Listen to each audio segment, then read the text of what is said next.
Very good evening students. हम लोग आज डिस्कस करेंगे प्रैक्टिस सेट के 10 इंपॉर्टेंट क्वेश्चंस जो आने वाले हैं आपके सी टेट और M P TET, H TET और क्या कहते हैं यू पी टेट, सारे टीचिंग एलिजिबिलिटी एंट्रेंस के लिए क्या होता है, यूज़फुल होता है। मतलब क्या कह सकते हैं आप कि बहुत ही उपयोगी होगा। आगे बढ़ते हैं। भाग 1 बात करेंगे बाल विकास एवं शिक्षा शास्त्र की, चाइल्ड डेवलपमेंट एंड पेडागोजी के बारे में। आइए बढ़ते हैं पहले क्वेश्चन की तरफ। पहला क्वेश्चन है, लेव वाइगोस्की के समाज संरचना सिद्धांत में दृढ़ विश्वास रखने वाले शिक्षक के नाते आप अपने बच्चों के आकलन के लिए निम्नलिखित में से किस विधि को वरीयता देंगे। आइए जानते हैं। देखिए, सहयोगी प्रोजेक्ट क्या है हमारा। सहयोगी प्रोजेक्ट क्या है हमारा, जैसे क्या हो गया, बच्चों को करके सीखने की योजना में क्या करना, करके सीखने वाली योजना को अपनाना। जैसे देखिए, हम लोगों ने अक्सर बीटीसी वगैरह, क्या कहते हैं, बीटीसी वगैरह में देख रखा है और बीएड में देख रखा है, जितनी भी टीचिंग डिग्री वगैरह है या डिप्लोमा वगैरह है, हमारा डीएलएड वगैरह है। सो सारे में क्या है, हमारा बीपीएड हो चाहे बीएलएड हो, सारी चीज़ें, सारे कोर्सेज में क्या हमें क्या सिखाया जाता है। टीचिंग के मेन प्राथमिकता क्या है हमारी, सहयोगी प्रोजेक्ट। मतलब क्या है, मतलब ये 80% सही है आपका क्वेश्चन उत्तर इसका। सहयोगी, देखो क्या है सहयोगी प्रोजेक्ट, मतलब करके सीखने वाली चीज़ें। जैसे लोग एक दूसरे से कुछ ना कुछ, किसी न किसी, सबके अंदर कुछ ना कुछ एक एक्स्ट्रा टैलेंट रहता है या एक्स्ट्रा यूनिक चीज़ रहती है। किसी को बाल विकास अच्छा आता है, किसी का शिक्षण अधिगम अच्छा है, किसी का क्या कहते हैं आपको गणित अच्छी है, किसी का विज्ञान अच्छा है, किसी का सामाजिक विज्ञान अच्छा है, तो सामाजिक अध्ययन अच्छा है। ये सारी चीज़ें क्या है, तो ऐसे क्या करते हैं, एक दूसरे के साथ आप क्या कर सकते हो, अपनी चीज़ों को बांट सकते हो, जिससे एक दूसरे का सहयोग करते हुए प्रोजेक्ट के द्वारा आप क्या कर सकते हो, करके सीख सकते हो चीज़ों को। तो ये एक तरीका है, एक आकलन की विधि है। आइए जानते हैं और कौन कौन सी विधियाँ दे रखी हैं। मानकीकृत परीक्षण, मतलब एक ऐसा परीक्षण जैसे हो सकता है, जैसे यूनिट टेस्ट वगैरह ले लिया, छमाही ले लिया, सालाना वार्षिक ले लिया, या कह सकते हैं एनुअल एग्ज़ाम ले लिया, या कह सकते हैं हाफ ईयरली ले लिया। तो ये सारी चीज़ें क्या है, आप परीक्षण या टाइमली क्या करना, किसी चीज़ का परीक्षण लेना, बच्चों का परीक्षण लेना, ये इसके अंतर्गत आता है। तथ्यों पर आधारित प्रत्यास्मरण के प्रश्न। तथ्य पर आधारित प्रत्यास्मरण के प्रश्न क्या है, जैसे किसी तथ्य पर आधारित है प्रत्यास्मरण, मतलब उसको रटना एक तरीके से नकारात्मक की तरफ बढ़ रहा है। आगे बढ़ते हैं चौथे के बारे में। एक चीज़ जान लीजिए, बाल विकास को क्वेश्चन तरीके करने का तरीका क्या है। बाल विकास ही नहीं, क्या कहते हैं, बाल विकास हो गया या क्या कहते हैं हल्का फुल्का आप कह सकते हो हिंदी या इंग्लिश भी हो गया। तो इसमें देखो क्या है, हमेशा कोशिश करिए कि सकारात्मक चीज़ों को का ऑप्शन लगाने की कोशिश करिए, तो आपको ज़्यादा क्या कह सकते हैं, आप ज़्यादा सही उत्तर दे पाएंगे। आगे बढ़ते हैं, बात करेंगे पहले बचा क्या आखिरी, वस्तुपरक बहुविकल्पी प्रकार के प्रश्न, मतलब छोटे छोटे प्रश्न को याद करना। जैसे बहुविकल्पी जो अक्सर पूछे जाते हैं हमारे एग्ज़ाम में, ये भी क्या हो जाएंगे, ये भी आकलन के लिए आप कह सकते हो। लेकिन ये सारी चीज़ें क्या है, हमारी पूर्ण रूप से आकलन के लिए वो सही नहीं कर रही हैं। इसका सही उत्तर क्या हो जाएगा, हमारा सहयोगी प्रोजेक्ट, क्योंकि हम पूर्ण रूप से एक दूसरे से सहयोग करते हुए क्या कहते हैं, खुद से सीख रहे हैं। तो ये क्या हो जाएगा हमारा, इसका उत्तर क्या हो जाएगा, पहले वाले का आपका सहयोगी प्रोजेक्ट हो जाएगा। इसके पहले वाले का हो जाएगा आपका जो होगा सहयोगी प्रोजेक्ट हो जाएगा। आगे बढ़ते हैं सेकंड क्वेश्चन की तरफ। आइए जानते हैं क्या है। अपनी कक्षा की व्यक्तिगत भिन्नताओं से निपटने के लिए शिक्षक को क्या चाहिए। देखिए, अपनी कक्षा की व्यक्तिगत भिन्नता को निपटने के लिए, भिन्नता मतलब हो सकती है भाई, क्या कह सकते हैं वो, कह सकते हैं अमीर हो गरीब हो, उसके दिमाग में ये सारी चीज़ें ना रहे। अमीर घराने से का हो, गरीब घराने का हो, या कह सकते हैं ज़्यादा बुद्धि लब्धि उसकी अच्छी हो, ज़्यादा हो, और बोरियत महसूस करे, या कम बुद्धि लब्धि हो, तो ये नहीं कर सकते हो आप। तो देखते हैं शिक्षक को क्या करना चाहिए ऐसी भिन्नता से निपटने के लिए। मतलब बच्चों को समझ ऐसी, अगर उनके सामने दिक्कतें हैं, अगर अलग अलग भिन्नता भिन्न हैं अगर बच्चे, तो आइए जानते हैं कैसे शिक्षक को क्या अपनाना चाहिए आकलन के लिए। शिक्षण और आकलन के समान और मानक तरीके हों। इनका कहने का मतलब शिक्षण और आकलन के लिए क्या होना चाहिए, समान होना चाहिए और मानक तरीके होना चाहिए। समान तो होना चाहिए, लेकिन मानक मतलब देखिए अलग अलग भिन्न है अगर छात्र या छात्रा, तो उसके हिसाब से शिक्षार्थी, तो उसके हिसाब से मानक आपका क्या होगा, वो उसमें बदलाव होगा। तो आप ये पूर्ण रूप से सही नहीं कह सकते हैं इस उत्तर को। बच्चों को उनके अंकों के आधार पर अलग अलग उनको नामित करें। ये भी देखिए पूर्ण रूप से नकारात्मक है, ये भी हमारा क्या है, नकारात्मक की ओर लेके जा रहा है। क्योंकि देखिए आप अगर देखिए भाई आप 90% वाले हैं, आप उच्च बुद्धि के हैं, आप जो है बहुत अच्छे हैं, टॉपर हैं आप, और क्या कहते हैं, आप जो हैं बहुत ही पढ़ने में अच्छे नहीं हैं, तो ये इस तरीके से बच्चों को आप हतोत्साहित कर रहे हैं, ना कि प्रोत्साहित कर रहे हैं। बच्चों को से बातचीत करें और उनके दृष्टिकोण को महत्व दें। देखिए बच्चों को से बातचीत करिए और उनके दृष्टिकोण, सबसे बड़ी चीज़, मतलब जो आजकल पहले लोग नहीं करते थे, लेकिन धीरे धीरे जो हमारा ट्रेंड है, लोग सोच रहे हैं, लोग इस चीज़ को क्या कर रहे हैं, इसका पालन कर रहे हैं, और बच्चों के साथ वो क्या करना चाहते हैं उसको सही से दिशा निर्देश, उसी दिशा में उसको आगे बढ़ने के लिए प्रोत्साहित कर रहे हैं। विद्यार्थियों के लिए कठोर नियमों को लागू करें, मतलब विद्यार्थियों को ये देखिए, ये भी फिर से नकारात्मक की तरफ चला गया, तो हमारा उत्तर क्या हो जाएगा इसका, सी हो जाएगा। तो इसका बच्चों उत्तर क्या हो जाएगा, हमारा सी हो जाएगा। आगे बढ़ते हैं बच्चों, बात करेंगे क्वेश्चन नंबर 3 की। आकलन उद्देश्यपूर्ण होता है यदि, अगर उद्देश्यपूर्ण तब होगा इससे विद्यार्थियों में भय या तनाव का संचार हो। देखिए फिर से नकारात्मक, ए वो तो होगा ही नहीं। बी, इससे विद्यार्थियों और शिक्षकों को प्रतिष्ठित फीडबैक प्राप्त हो। भाई ये चीज़ ठीक है। देखिए अभी मैंने बताया कि उनसे पूछना, इसके पहले वाले क्वेश्चन में भी हमने किया था कि उनसे पूछना, उनकी वरीयता को महत्व देना, वो क्या सोचते हैं, किस बारे सोच रहे हैं, क्या सोच रहे हैं, आगे क्या करना चाहते हैं, उसको क्या देना, महत्व देना है। तो ये भी 90% सही लग रहा है। आइए जानते हैं और भी क्या कहते हैं, विकल्प भी क्या क्या दे रखे हैं। यह केवल एक बार वर्ष के अंत में हो। भाई वार्षिक कोई ज़रूरी नहीं है। अब स्वतः आप क्या कहते हैं, साप्ताहिक, देखिए जितने अच्छे स्कूल होते हैं, जितने वो चीज़ें होती हैं, जितना ज़्यादा आकलन करवाते हैं, या हफ्ते हफ्ते जो हल्का सा एक हफ्ते में कितना पढ़ा बच्चे ने, ये सब जो आकलन, स्वतः आकलन कहलाएगा, करवाते हैं, वो ज़्यादा कारगर माने जाते हैं। तो अंत में करना कोई इसका मतलब वो नहीं रह जाएगा, क्योंकि देखिए स्वतः हर एक निश्चित समय पर इसका आकलन होना चाहिए। इसलिए देखिए अक्सर स्कूलों में क्या कराया जाता है, यूनिट टेस्ट वगैरह कराया जाता है, छमाही वगैरह कराया जाता है, और क्या कहते हैं आपका वो भी कराया जाता है, क्या कहते हैं, वार्षिक, तब जाकर वार्षिक किया जाता है। मतलब सालाना कम से कम 5-6 एग्ज़ाम, 4-5 एग्ज़ाम कराए जाते हैं निश्चित समय पर। विद्यार्थियों की उपलब्धि में अंतर, तुलनात्मक मूल्यांकन किए। तुलनात्मक देखिए कोई ज़रूरी नहीं है आप किसी से किसी की तुलना करें, क्योंकि किसी सबकी बुद्धिलब्धि अलग है, सब लोग अलग अलग दिशा में, कोई स्पोर्ट्स में अच्छा है, कोई क्या कहते हैं आप कह सकते हो खेलने में अच्छा है, कोई पढ़ने में अच्छा है, कोई जो है किसी और चीज़ में अच्छा है। तो ये आप नहीं कह सकते हो, तो तुलना करना सही नहीं हो, ये भी नकारात्मक की ओर लेके जा रहा है आपको। तो इसका उत्तर क्या हो जाएगा, हमारा बी हो जाएगा, जो कि है हमारा सही, जो कि है हमारा सही। आगे बढ़ते हैं बच्चों, बात करेंगे क्वेश्चन नंबर 4 की तरफ बढ़ेंगे। चौथा क्वेश्चन आइए जानते हैं। राष्ट्रीय पाठ्यचर्या की रूपरेखा NCF 2005 के अनुसार शिक्षक की भूमिका क्या है।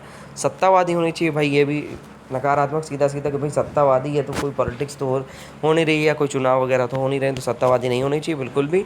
अधिनायक भाई अधिनायक मतलब नायक की तरह आप अपने आप को माने, और क्या कहते हैं उनके ऊपर मतलब क्या कहते हैं बलतापूर्वक कह सकते हैं आप, उनके विचार के विपरीत आप जा कर के उनको जो है मतलब उनके ऊपर दबाव डालें कि यही चीज़ करिए तो ये चीज़ होगा, तो ऐसा करना नकारात्मक की ओर लेके जा रहा है।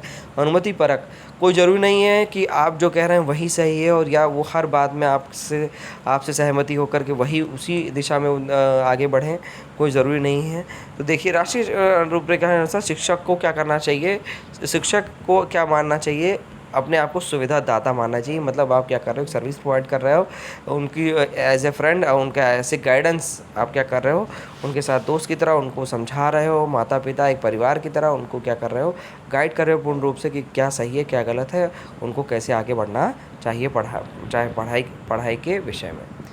ठीक है बच्चों, तो क्या हो जाएगा हमारा इसका उत्तर डी हो जाएगा। आगे बढ़ते हैं बच्चों, बात करेंगे अगले क्वेश्चन के, जो कि हमारा क्वेश्चन नंबर 5। अनुसंधान सुझाते हैं कि एक विविध कक्षा में अपने विद्यार्थियों से शिक्षिका की अपेक्षा विद्यार्थी के अधिगम, तो अनुसंधान क्या सुझाते हैं, देखते हैं। शिक्षिका की अपेक्षाएं विद्यार्थियों के अधिगम पर निर्भर करता है, ये जानते हैं, पर महत्वपूर्ण प्रभाव छोड़ती है। कुछ ना कुछ तो उनके अधिगम पर प्रभाव छोड़ती ही है। अगर कोई शिक्षार्थी अगर अनुसंधान करा रहे हैं विद्यार्थी अगर कक्षा में शिक्षिका, तो कुछ ना कुछ उसके ऊपर क्या कहते हैं प्रभाव तो पड़ेगा ही। का एकमात्र निर्धारक होती, कोई ज़रूरी नहीं है कि मात्रा की यही एक तरीके से मतलब क्या कहते हैं अनुसंधान के अंतर्गत ही शिक्षिका जो है अपेक्षा क्या कर सकती है, अपनी अपेक्षाएं विद्यार्थियों से बतला सकती है। तो ये नहीं कर सकते आप, ये भी निर्धारक एकमात्र जहाँ ये देखिए नकारात्मक हो गया, ये हमारा क्या है, नकारात्मक वर्ड है, और इससे भी आप याद कर सकते हो उस चीज़ों को।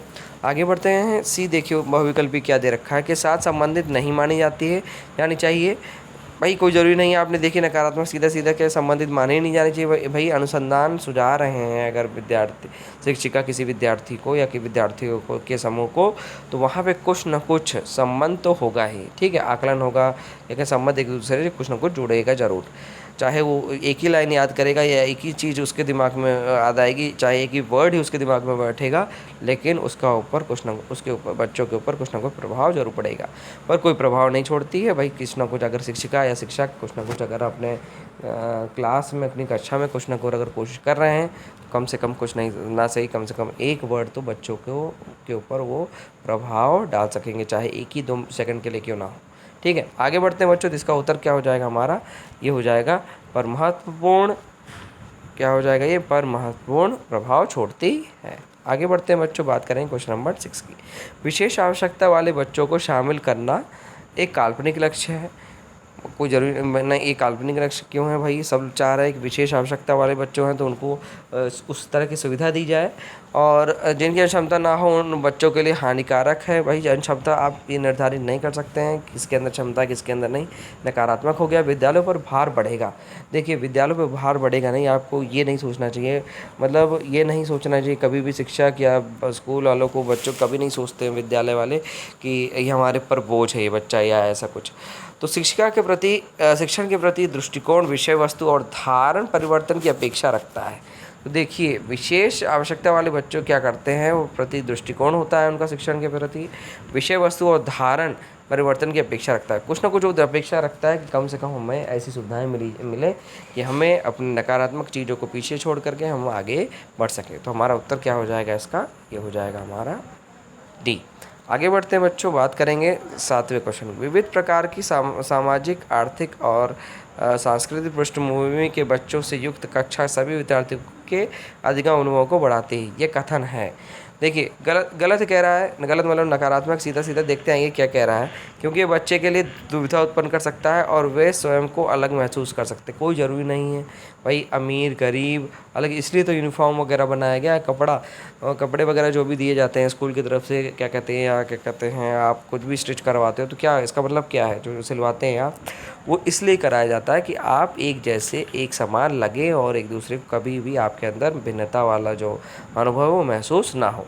तो ये गलत हो जाएगा आपका, मतलब आइए जानते हैं और भी चीज़ें।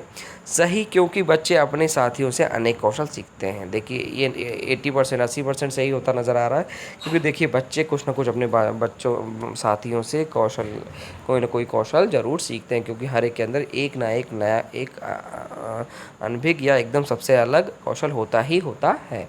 तीसरा क्या है, सही, क्योंकि इससे कक्षा अधिक श्रेणीबद्ध होगी। यार ये तो सीधा सीधा बस यही हो गया कि बिज़नेस पॉइंट ऑफ व्यू कि हमसे क्या श्रेणीबद्ध क्या होगी कि भाई ज़्यादा बच्चे हैं हमारे स्कूल में ये वो, तो ये नहीं कह सकते पूर्ण रूप से सही, ये तो 50% भी सही नहीं लग रहा है। गलत, क्योंकि यह अनावश्यक स्पर्धा की ओर ले जाता है। भाई गलत बात है, ये तो सीधा सीधा नकारात्मक है। बच्चों से युक्त कक्षा अगर एक से बढ़कर मतलब अलग अलग तरह के जितने भिन्न बच्चे होंगे एक दूसरे से कुछ ना कुछ एक ना एक कौशल सीखेंगे ज़रूर। इसका उत्तर क्या हो जाएगा हमारा, इसका उत्तर हो जाएगा हमारा सही, क्योंकि बच्चे अपने साथियों से कोई ना कोई नया कौशल सीखते हैं। आगे बढ़ते हैं बच्चों, बात करें क्वेश्चन नंबर 8 की। सुनने में बच्चों उम्मीद करता हूँ समझ में आ रहा होगा आपको, समझ में नहीं आएगा तो कमेंट आप करके और क्या कहते हैं प्लीज़ मुझे गाइड करिए, और मैं आपके लिए और नई से नई और जिस हिसाब से आप चाह रहे हैं उस हिसाब से और अच्छे से वीडियो बना करके आप तक आपकी प्रिपरेशन को और भी मजबूत बना सकूँ। ठीक है, सुनने में असमर्थ बच्चा, आइए जानते, सुनने में अगर असमर्थ बच्चा है तो श्रवण असमर्थता वाले बच्चों के लिए विद्यालय में ही भेजा जाना चाहिए, नियमित विद्यालय में नहीं। अरे श्रवण असमर्थ वाले बच्चों को विद्यालय में ही भेजा जाना चाहिए, नियमित विद्यालय में नहीं, ऐसा कुछ नहीं है बच्चों। ऐसा नहीं है। देखिए नकारात्मक आ गया कि ऐसे विद्यालय में भेजना चाहिए ही भेजना चाहिए बच्चों के असमर्थ वाले बच्चों के लिए ही भेजना चाहिए, तो ऐसा नहीं है। नियमित विद्यालय में भेजना चाहिए। बस उस चीज़ों को कुछ मशीनें वगैरह यंत्रों द्वारा कुछ ऐसा बना दिया जाए, इतना सुलभ बना दिया जाए कि उनको अलग से भिन्नता वाली भावना ना आए। ये नकारात्मक हो जाएगा आपका, तो ये नहीं होगा आपका उत्तर। केवल अकादमिक शिक्षा में लाभ नहीं उठा पाएगा और उसे उसके स्थान पर व्यावसायिक शिक्षा दी जानी चाहिए, कोई ज़रूरी नहीं है। अगर उसकी रुचि अगर पढ़ाई में है, अकादमिक में है, तो उसको व्यावसायिक शिक्षा क्यों प्रदान करें। भाई बच्चे बाल केंद्रित शिक्षा है ना, तो हमें बच्चों के हिसाब से ही चलना चाहिए, उसकी रुचि के हिसाब से, मतलब तो बी नहीं होगा। नियमित विद्यालय में बहुत अच्छा कर सकता है यदि उसे उपयुक्त सुविधा और साधन उपलब्ध कराया जाए। ये एकदम सटीक है, क्योंकि देखिए ये आपके ऊपर होना चाहिए कि अगर उसके अंदर अपंग है या किसी ने विकलांग है या कोई इसको दिक्कत है, श्रवण क्षमता उसकी कि नहीं है अच्छी, या दिखने में दिक्कत हो, तो आपको सुविधा और साधन ऐसे उपलब्ध कराने जाने चाहिए कि जिससे कि उसको अलग सा महसूस ना हो। तो इसका उत्तर क्या हो जाएगा हमारा बच्चों, इसका उत्तर हो जाएगा सी। आइए जानते हैं डी वाला भी देख लेते हैं। नियमित विद्यालय में अपने ही सहपाठियों के समान कभी प्रदर्शन नहीं कर सकेगा। ये देखिए सरासर नकारात्मक हो जाएगा, तो इसका उत्तर हो जाएगा हमारा सी। आगे बढ़ते हैं बच्चों, बात करेंगे अगले क्वेश्चन की, 9वें क्वेश्चन की तरफ। निम्नलिखित में से कौन सी विशेषता प्रतिभावान शिक्षार्थी की है, वह आक्रामक और कुंठित हो जाता है। कोई ज़रूरी नहीं है वह आक्रामक ही हो या कुंठित हो। दूसरा ये नकारात्मक है सरासर। यदि कक्षा की गतिविधियाँ अधिक चुनौतीपूर्ण नहीं हो तो वह कम प्रेरित अनुभव करता है। अक्सर ये ज़्यादा और ऊब जाता है। ये अक्सर होता है बच्चों के साथ, जो ज़्यादा प्रतिभाशाली बच्चे होते हैं, जिनका IQ लेवल 130, 140, 120 के ऊपर होता है, तो वो अक्सर ये चीज़ अनुभव करते हैं, बोरियत अनुभव करते हैं। आइए जानते हैं सी और, मतलब 80% ही सही लग रहा है, सी और डी भी देख लेते हैं। वह बहुत ही तुनक मिजाज होता है, कोई ज़रूरी नहीं हो तुनक मिजाज हो, शांत भी होते हैं काफ़ी बच्चे। वह रस्मी व्यवहार करता है, जिससे हाथ थपथपाना और डोलना आदि, कोई ज़रूरी नहीं है वो डोलना थपथपाना ऐसी ही क्रिया करे। तो इसका उत्तर क्या हो जाएगा बच्चों, इसका उत्तर हो जाएगा हमारा प्रेरित अनुभव करता है, बोरियत में अनुभव करता है। आगे बढ़ते हैं बच्चों, बात करेंगे अगले क्वेश्चन की। आज का आखिरी क्वेश्चन, आइए जानते हैं। एक शिक्षिका अपनी प्राथमिक कक्षा में अधिगम को बढ़ा सकती है अधिगम की छोटी छोटी उपलब्धियों के लिए पुरस्कार देकर। कुछ हद तक सही है 50%, लेकिन पूरी तरह नहीं कह सकते हैं। ड्रिल और अभ्यास कराकर, कुछ हद तक ये भी सही 50%। अपने विद्यार्थियों में प्रतियोगिता या प्रोत्साहन देकर, ये भी कुछ हद तक सही है, इसको मान सकते हो आप 60% तक। और विषय वस्तु को विद्यार्थी के जीवन के साथ संबंधित करा के, देखिए अगर विषय वस्तु को आप अगर उनके जैसे, अगर आजकल आप देख सकते हैं आप लोगों के बच्चों के अंदर PUBG वगैरह या कोई भी गेम वगैरह का बहुत वो क्या कहते हैं उत्साह है, और तो PUBG नहीं काफ़ी चीज़ें हैं, तो आपको बच्चों को उसी लैंग्वेज में समझाना, उसी क्या कहते हैं रीति से समझाना, उसी वे में समझाना, और थोड़ा सा उसके पढ़ाई को उसको उसके साथ रिलेट कर देना, एक तरीके से उनको क्या कर सकते हो संबंधित कर देना। ये आपके विषय वस्तु को बहुत ही क्या कराएगा, मतलब ऐसा बनाएगा कि उसको बच्चे कान लगाकर एकदम कहानी की तरह सुनेंगे। तो ये हो जाएगा आपका आंसर, क्या हो जाएगा बच्चों, ये आपका उत्तर हो जाएगा डी। आज के इतना काफ़ी बच्चों, उम्मीद करता हूँ आपको समझ में आया होगा, सारी चीज़ें क्लियर होंगी। जो भी दिक्कतें होंगी आप कमेंट्स में कमेंट कर सकते हैं, और प्लीज़ लाइक एंड शेयर करिए कि थोड़ा सा उत्साह मुझे भी मिले और मैं आपके लिए ज़्यादा से ज़्यादा और अच्छे से प्रैक्टिस सेट के क्वेश्चंस ला सकूँ और भी सब्जेक्ट्स के। ठीक है, तो आज के लिए थैंक यू।